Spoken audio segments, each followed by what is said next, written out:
گیا۔ پھر مختار سقفی نے حکم دیتا، فرمایا ان کے ہاتھ پاؤں کو کاٹ دو، ظالموں کے سروں کو علیحدہ کر دو، لاشوں کو زمین پر گرا دو۔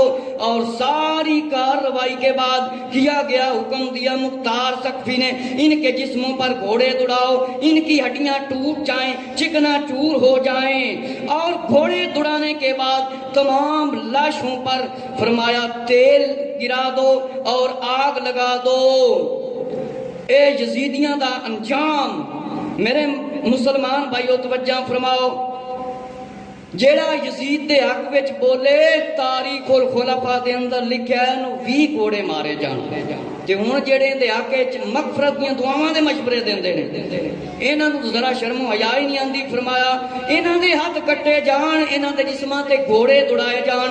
مختار سقفی نے جس ویلے حکم دیتا، انہاں بدبختاں نوں پھڑیا گیا ہے جڑے بڑے افسر خبیث رہین لعنتی سی، کئیاں دے پیر کٹے گئے، کئیاں دے ہاتھ کٹے گئے، انہاں دے سر علیحدہ کیتے گئے، اور پھر انہاں دے جسماں تے گھوڑے دوڑائے گئے۔ پھر انہاں دے جسماں تے گھوڑے دوڑائے گئے۔ انہاں نوں یہ پتہ نہیں سی کہ امام حسین رضی اللہ عنہ شہید کر کے سائنسدانوں دنیا دی بادشاہی مل جائے گی۔ میرے مسلمان بھائیو مختار سقفی نے انہاں یزیدیاں دا انجام کیتا، پہلے انہاں دے ہاتھ کٹے، پھر انہاں دے سر کٹے، پھر انہاں دے جسماں تے گھوڑے دوڑان دا حکم دیتا۔ پھر آخر میں کیا کیا؟ ان کے جسم کے ٹکڑے ٹکڑے کر دیے جائیں اور تمام لاشوں کو آگ کے اندر جلا دیا جائے۔ میرے مسلمان بھائیو ذرا توجہ فرماؤ، گھوڑے دوڑائے جان، انہاں دے جسماں دے ٹکڑے ٹکڑے کیتے جان۔ جڑے یزید دے حق وچ بول دیو تسی بھی ڈر جاؤ، چنگے رہ جاؤ گے۔ فرمایا انہاں دے جسماں نوں اگ لا دتی جائے۔ اہل سنت و جماعت کے عظیم عالم شفیع مفتی محمد شفیع اکاڑوی رحمۃ اللہ تعالی نے اپنی کتاب فرمایا شہید کربلا کے صفحہ نمبر 101 پر لکھا ہے کہ جب امام حسین رضی اللہ تعالی مجبور ہو کر دریائے فرات کے پاس تشریف لے گئے تو آپ نے فرمایا تھا، اللہ ان کو چن چن کر قتل کر، ان کے ٹکڑے ٹکڑے کر، ان میں سے کسی کو زندہ نہ چھوڑنا۔ تو امام حسین رضی اللہ عنہ کی دعا اللہ نے قبول ہوئی، کر لی، جواب سن چکے ہیں۔ میرے مسلمان بھائیو، حضرت امام حسین رضی اللہ تعالیٰ نے آخری وقت تے فرمایا سی اللہ انہاں چن چن کے مارنا، انہاں دے ٹکڑے ٹکڑے ہون۔ تے مولا امام حسین رضی اللہ تعالیٰ اگر چاہندے وہ لوگ توجہ کریں جڑے آج کل نماز نہیں پڑھتے، پانی ہون دے باوجود، صحت ہون دے باوجود، پانی بھی نہیں سی، 10 دن تک کچھ بھی نہیں پہنچیا سی، کہ آپ نے نمازیں ہی پڑھیاں، جنگ بھی کیتی۔ میرے مسلمان بھائیو فرمایا توجہ کرو کہ انہاں نوں چون چون کے ماریا جاوے۔ اللہ نے آپ دی دعا قبول کر لئی، اسی طرح جس طرح سنیا تسی انہاں نوں چون چون کے ماریا گیا، انہاں دے ٹکڑے ٹکڑے کیتے گئے، جس طرح انہاں لعنتیاں خبیثاں نے امام حسین رضی اللہ عنہ دے مبارک جسم تے امام حسین رضی اللہ عنہ دے ساتھیاں نوں شہید کیتا اور جسماں تے گھوڑے دوڑائے، انہاں دے جسماں تے بھی گھوڑے دوڑائے گئے۔ فرمایا کہ مختار نے ابراہیم بن ابن الاشتر کو 20,000 کا لشکر دے کر روانہ کیا، 20,000 کا لشکر ابن الاشتر نو دے کے روانہ کیتا، اور فرمایا کہ عبید اللہ ابن زیاد موصل میں 30,000 کا لشکر لے کر وہاں رہ رہا ہے، اس کے ساتھ جنگ کرو کہ اس کے ساتھیوں کو مار ڈالو۔ فرمایا زیاد کو مارنے کے بعد اس کا سر میرے پاس لاؤ۔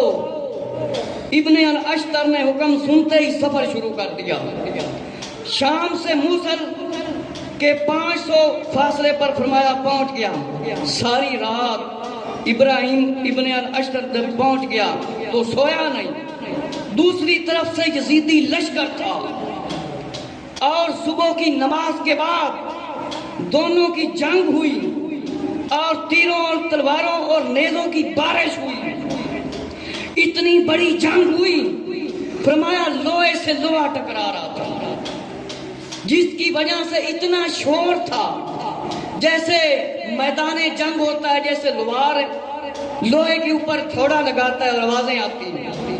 میرے مسلمان بھائیو ذرا یزیدیاں دا انجام سنو، جڑے یزید دے حق وچ بولدے ہو تسی بھی سن لو کن کھول کے۔ مختار سقفی نے ابن الاشتر نو 20,000 دا لشکر دیتا، اعلان کیتا کہ عبید اللہ ابن زیاد موصل دے کول بیٹھا ہے، اس دے نال جنگ کرو، اس دا سر لا کے میرے کول لے کے آؤ تے باقیاں سارے نو قتل کرو۔ میرے مسلمان بھائیو، ابن الاشتر نے سفر کر دیا، جس ویلے پہنچ گئے فرمایا ایک طرف یزیدی لشکر سی، اتوں نماز دا بھی حکم ہو گیا سی، فرمایا اینی وڈی جنگ ہوئی کہ اس طرح تلواراں دی آواز آندی جس طرح تھوڑیاں دی آواز آندی۔ فرمایا لوہاروں کا بازار جس طرح گرم ہوتا ہے، فرمایا تلواریں جنگ میں اس طرح ٹکراتی، رات کو چنگاریاں نظر آتی ہیں، اتنی بڑی جنگ ہوئی۔ فرمایا پھر صبح ہوئی، اسی طرح جنگ جاری رہی، پھر نماز ظہر کا وقت آ گیا۔ ابراہیم ابن الاشتر نے حکم دیا، میرے لشکریوں نماز کی تیاری کرو۔ ابراہیم ابن الاشتر نے ساتھیوں کو نماز کا حکم دیا، ساتھیوں کو نماز کا حکم دیا اور فرمایا نماز پڑھی، اس کے بعد پھر جنگ شروع ہو گئی۔ میرے مسلمان بھائیو، یہ کوئی تھوڑی گل نہیں سی۔ ابن الاشتر نے جس ویلے جنگ کیتی، فرمایا رات نو اس طرح چنگاریاں اڑدیاں سی جس ویلے لوہے تے لوہا ٹکراندا سی، تلواراں دے نال تلواراں ٹکراندیاں سی، چنگاریاں نکلدیاں سی۔ پھر جناب صبح ہوئی، پھر جنگ شروع ہو گئی۔ فرمایا ابن الاشتر دے ساتھیاں نے نماز پڑھی، پھر جناب والا جنگ ہوئی، ایک کئی لعنتی بدبخت مارے گئے۔ فرمایا پھر ابھی دوبارہ جنگ شروع ہوئی تھی کہ یزیدی بھاگنے پر مجبور ہو گئے، اے جڑے بہادر بنے ہوئے سی۔ فرمایا ابن الاشتر نے حکم دیا ظالموں کا پیچھا کرو۔ فرمایا ایک طرف نیر تھی، دوسری طرف عمر بن اسلمی زیاد کا سپاہی سپہ سالار ابراہیم ابن الاشتر کا دوست تھا کہ جڑا یزید دا سپہ سالار سی، اے دوست سی ابن الاشتر دا۔ فرمایا دوست تھا، اس نے آ کر گفتگو شروع کی کہ میں اپنی فوج کے ساتھ تمہارے ساتھ فوج کو ملا لوں گا، جب کام گرم ہو جائے گا، جنگ لگ جائے گی تو میں تمہارے ساتھ مل جاؤں گا۔ فرمایا ظالم زیاد کو بدترین شکست ہو جائے گی۔ میرے مسلمان بھائیو ذرا توجہ فرماؤ، ابن الاشتر کا حوصلہ بڑھا دیا اور کہا میں بھی اس کی غلامی سے نجات چاہتا ہوں کہ میں عبید اللہ ابن زیاد کی غلامی دے کولوں نجات منگنا وا، میں بھی چاہنا وا کہ میں بھی حسینی لشکر دے وچ شامل ہو جاواں۔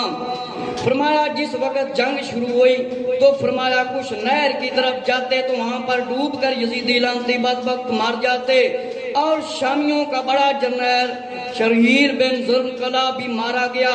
اللہ نے ابن الاشتر کو فتح دی۔ فرمایا ابن الاشتر نے کہا کہ میں نے ایک ایسا آدمی دیکھا ہے جو نہر کے کنارے پر مرا پڑا ہے، جاؤ جلدی دیکھو، یہی عبید اللہ ابن زیاد ہے۔ میرے مسلمان بھائیو، جس ویلے جنگ ہوئی ابن الاشتر نو اللہ نے فتح دیتی، پھر فرمایا جاؤ ویکھو اے عبید اللہ ابن زیاد لعنتی بدبخت جسم کتھے رکھیا ہے۔ فرمایا انہوں نے دیکھا ہے کہ ایک بدبخت مریا ہوا پیا ہے، انہوں جا کے جس ویلے ویکھیا کہ اے ہوئی ابن زیاد جے بدبخت لائن۔ فرمایا ابن زیاد اس کی ٹانگیں مغرب کی طرف سے۔ فرمایا جاؤ دیکھو تلاش کرو۔ میرے مسلمان بھائیو، جس ویلے لشکر پہنچیا، جب لشکر پہنچا ابن الاشتر نے تلوار لی اور عبید اللہ ابن زیاد کا سر تن سے جدا کر دیا۔ اس بدبخت کا سر تن تو جدا کر دیتا۔ فرمایا باقی جسموں کو آگ لگانے کا حکم دیا۔ یہ یزید کے غلاموں کا انجام ہے جڑے یزید دے حق وچ بیان دیندے نے۔ توجہ